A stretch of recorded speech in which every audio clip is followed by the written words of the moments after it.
Olá, crianças. Estou voltando. Agora vou mostrar para vocês a revisão referente à nossa avaliação de português. Bem? Eu vou compartilhar aqui com vocês na tela o slide da revisão de português.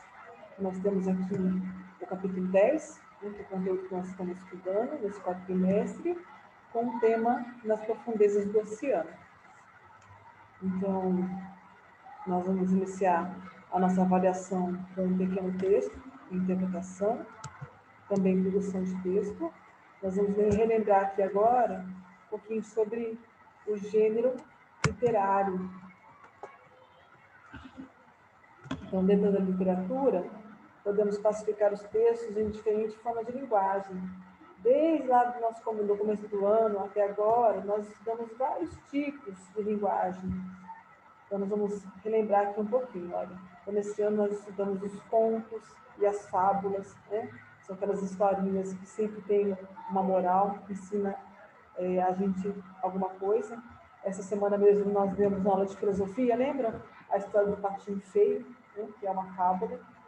Nós estudamos aí a linguagem de notícias, né? Que são as notícias que nós temos aí, retiramos dos jornais, das revistas. As crônicas, que são histórias contadas de algum fato do cotidiano. Não sei se vocês lembram lá a crônica que nós estudamos no primeiro bimestre, né, que falava da menina que ia na escola e que queria tudo que a outra também queria. Né? Então, contou a história da menininha lá, pedra mole, água mole e pedra dura, tanto bate até que fura. Lembra?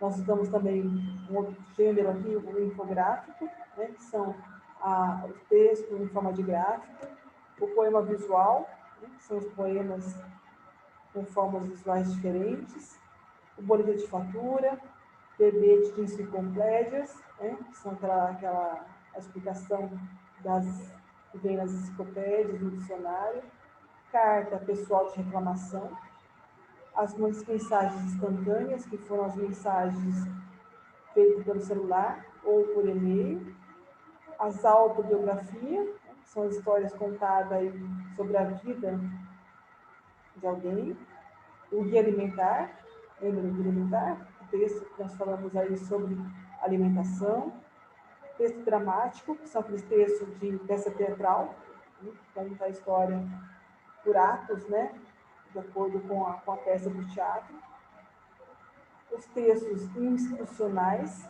que são os textos também que lembram muito os verbetes, né? Então, temos que explicar aí um pouquinho de alguns textos. E, nesse trimestre, nós estamos estudando aí a ficção científica e também a linha do tempo. Nós estamos vendo agora.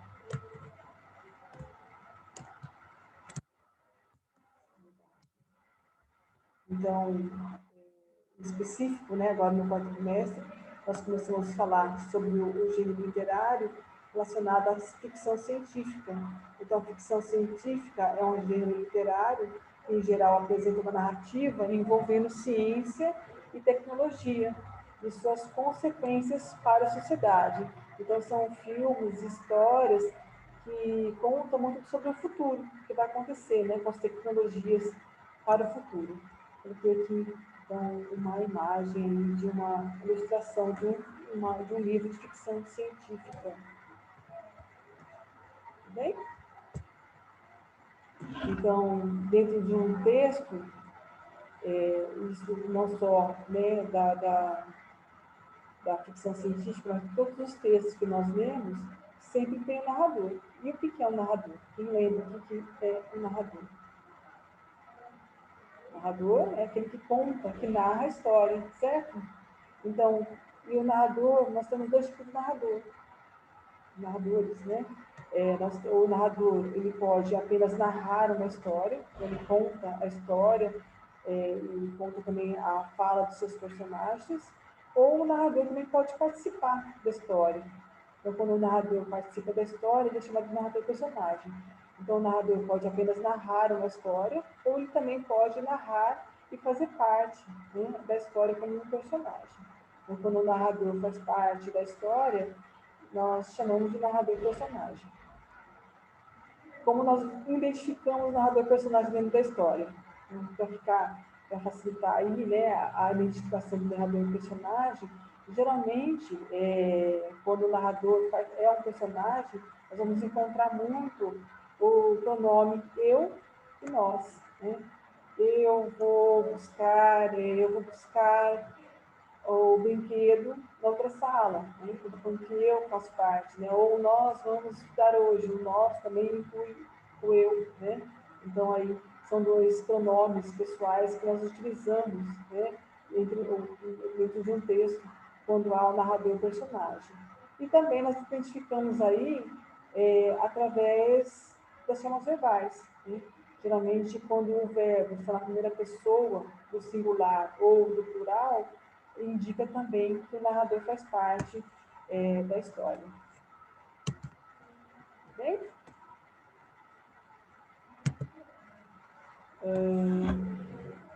Dentro, né, da narração, nós temos aí o discurso direto e o discurso indireto. Então, o discurso direto e indireto nós já vimos no mês passado, dentro da linguagem do texto sobre o drama, né, do teatro. Então, nós vamos relembrar aí também o discurso direto e indireto, que também está presente dentro dos textos. Então, dentro de um texto, também poderíamos encontrar alguns discursos, né?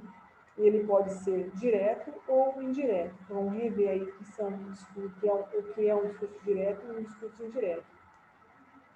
O discurso direto é quando o personagem fala, ou seja, quando lemos a fala do personagem. Geralmente, ele está separado do discurso do narrador com travessão ou aspa. Lembra que nós temos aí também o verbo de elocução, né? Que separa aí entre o narrador e o personagem. Então, um exemplo.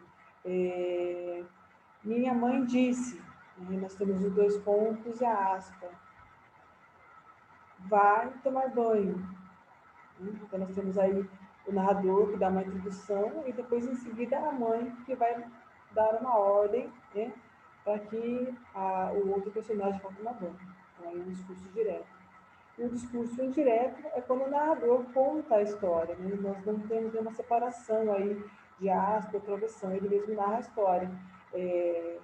Como é que ficaria nesse discurso, né? Então, no discurso direto, nós temos a mãe disse, vai tomar banho. No discurso direto, nós vamos colocar lá, a mãe disse para a criança tomar banho. Então, aí é o narrador que está narrando a história. Então, nós temos aí um discurso indireto. Bem? Então, depois aí da parte narrativa, né, do texto literário, da ficção científica, também na linha do tempo que nós vamos ver algo mais, nós temos os verbos. Nós vamos rever também o conteúdo do verbo que nós estamos estudando lá desde o primeiro trimestre. Então, o tempo verbal. Nós temos aí o tempo verbal no passado ou no pretérito, né, que é a mesma coisa, no futuro e no presente. Vamos relembrar a ideia. Quando expressamos um fato que ocorre no momento em que se fala, usamos o presente. Então, quando está acontecendo nesse exato momento, é o tempo presente. Um exemplo, eu brinco. Eu estudo, nós brincamos, né? Nós estamos brincando, presente.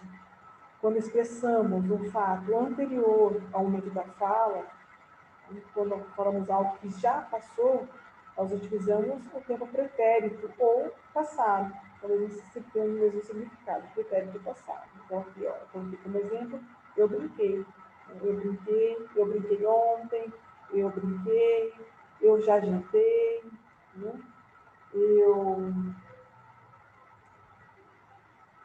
Eu joguei bola, eu joguei bola ontem. Quando o verbo indica algo que já aconteceu, passado. E quando expressamos um fato posterior ao momento da fala, usamos o tempo futuro. Então, quando nós vamos falar algo que ainda vai acontecer, futuro. Um exemplo, eu brincarei. Bem, então, eu tenho aqui presente, que está acontecendo nesse exato momento, eu brinco. passado ou pretérito, algo que já aconteceu, eu brinquei, e o futuro, o que vai acontecer. Eu brincarei amanhã, eu brincarei daqui a pouco, é algo que ainda vai acontecer. Os verbos, eles também nós conjugamos aí em pessoas, então ele pode estar no singular ou no plural. Nós temos aqui a primeira pessoa do singular, né, com o pronome eu brinco. Segunda pessoa do singular, tu brincas. Terceira pessoa do singular, ele, ela ou ela, né, brinca. E o plural, né? Então, nós temos a primeira pessoa no plural, nós brincamos. A segunda pessoa no plural, vós brincais. E a terceira pessoa no plural, elas ou eles brincam. Então, nós temos aqui o verbo brincar, né? Ele está conjugado no presente, na primeira, segunda, terceira pessoa do singular e primeira, segunda e terceira pessoa do plural. Tudo bem? Nós podemos identificar os verbos também no passado, no futuro ou no presente com as terminações. Nós temos aqui a terminação an, ran, irão. Então, como a pronúncia dos verbos das formas verbais terminadas em an, ran, irão é parecida, é preciso ficar atento à escrita dessas palavras e ao tempo verbal em questão. Então, aqui um exemplo, olha, elas brincam no parque, presente. Então, os verbos que terminam em an, terminam no presente. Né? Elas brincam no parque, elas estudam na sala, elas comem a comida, né? Indicam o presente.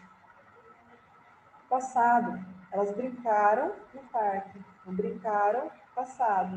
O verbo terminado em irão, então indica passado. Elas brincaram no parque, elas estudaram ontem, elas comeram no almoço, né? Então, tudo indicando aqui o passado. E nós temos aqui também a frase indicando o presente. Elas brincarão no parque. Então, o irão, né, indica o futuro. Então, elas brincarão no parque, elas estudarão mais tarde, elas se jantarão daqui a pouco, né, indicando o presente, o futuro. Então, a terminação an, presente, a terminação ran, passado, e a terminação rão, futuro. Tudo bem? Nós temos aqui o gênero literário, né, que é a linha do tempo. Então, o que é uma linha do tempo? A linha do tempo é um gênero textual que permite a visualização e a compreensão de fatos que marcaram um período de tempo em ordem e que aconteceram, ordem cronológica. Por esse motivo, é muito usado na biografia. Então, a linha do tempo é sempre em ordem cronológica. Nós temos aqui os anos que aconteceram, né? E os acontecimentos. Então, aqui tem um exemplo de uma linha do tempo sobre uma pessoa, uma vida. Né? Então, aqui, 2012 é o meu nascimento, 2000, entre 2012 e 2013, aqui no mês, nós tivemos o primeiro dente. Em 2013, comecei a andar, ia na primeira escola. 2014, ganhei meu gato. 2016, mudei de escola. 2017, nasceu meu irmão. Depois também aconteceu em 2017, tinha uma cura do pré. E em 2018, comecei o primeiro ano. Então, essa é uma linha do tempo, né, sobre a minha vida, né, a vida de uma pessoa. Vai desde o seu nascimento e ela vai contando as etapas aí até 2018, que foi quando começou a primeira série. Aí é um outro tipo de gênero textual também, né, literário. E para finalizar, né, os conteúdos que vai cair na prova, nós temos os adjetivos pátrios. O que são adjetivos pátrios? Os adjetivos pátrios são palavras que indicam a origem ou a nacionalidade das pessoas, também dos objetos, animais e etc. Nós vimos aí na aula de ontem também hoje, né, que corrigia a tarefa de casa, os adjetivos pátrios. Nós falamos sobre os adjetivos pátrios dos países e também dos estados. Eu coloquei aqui alguns exemplos, também aqui o adjetivo pátrio de alguns países. Ó. Brasil, brasileiro, Chile, chileno, Alemanha, alemão, Austrália, australiano, Bélgica, belga, Bósnia, bósnio, Camarões, camaronês, Coreia do Sul, sul-coreano, Uruguai, uruguaio, Costa Rica, costarriquenho, Costa do Marfim, marfinense, Croácia, croata, Argélia, argelino, Equador, equatoriano, Itália, italiano, Espanha, espanhol, Estados Unidos, norte-americano. E também coloquei aqui, nós fizemos hoje, né, na correção, estava na tarefa de casa, que são os adjetivos pátrios dos estados brasileiros. Então, nós temos aqui, ó, Pará, paranaense, amapaense, maranhense, piauense, cearense e assim por diante, todos os estados do Brasil. Então, nós temos aí os adjetivos pátrios, né, que junta aí, então, o substantivo, né, no caso aqui, o substantivo próprio, que são os estados, Pará, e o adjetivo, seria o ense, né? Então, paranaense, nós temos aí a união do adjetivo com o substantivo, são os adjetivos pátrios, então. E assim nós terminamos o conteúdo da avaliação, né? Pouquinha coisa, né? Vai cair aí os gêneros literários, né? O específico da ficção científica e da linha do tempo. Nós temos aí as formas verbais, as conjugações, passado e futuro e o pretérito, e também as pessoas, né? Primeira pessoa do singular, segunda pessoa do singular, terceira pessoa do singular, primeira pessoa do plural, segunda pessoa do plural, terceira pessoa do plural. E, para finalizar aí, o conteúdo que vai cair na avaliação são os adjetivos pátrios. Bem, então, a revisão é essa. Bons estudos para vocês, bom final de semana e até segunda-feira.